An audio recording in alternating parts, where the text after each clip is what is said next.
Inaabot na sa plenaryo ng Senado ang panukalang 100 pisong taas sahod sa private employees.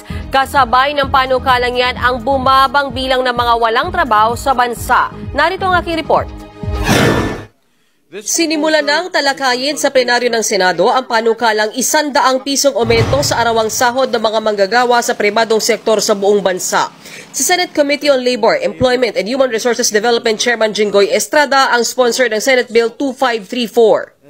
Talagang nakakaawa ang ating mga manggagawa. Hindi pa rin talaga abot sa pangangailangan para mabuhay at matugunan ang pangangailangan ng mga manggagawa na may 5 miyembro ng pamilya. Itinutulak natin ang 100 peso minimum wage increase para sa buong bansa.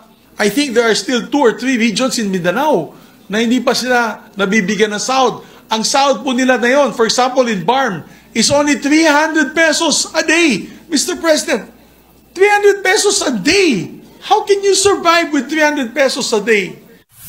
Giit ng mga senador, napapanahon na ang taas sahod sa gitna ng patuloy na pagtaas ng presyo ng mga pangunahing bilihin, petrolyo at kuryente. Ayon kay Senador Estrada, 306 hanggang 610 pesos ang kasalukuyang minimum wage sa iba't ibang rehiyon sa bansa. Aabot yan sa hanggang higit 14,000 pesos kada buwan.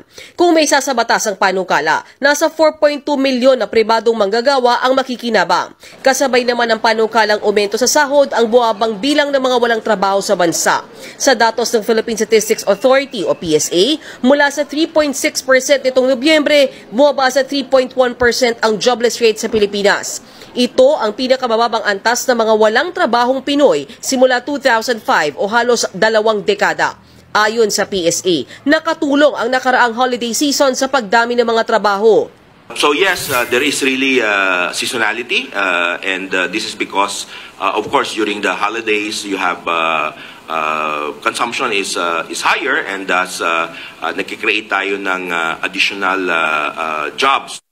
Pero hindi kumbinsido ang Ibon Foundation sa datos ng PSA. Tingin pa nila, hindi magtatagal ang mababang unemployment rate. Ang mas dapat daw pagtuunan ng pansin, ang paglikha ng mga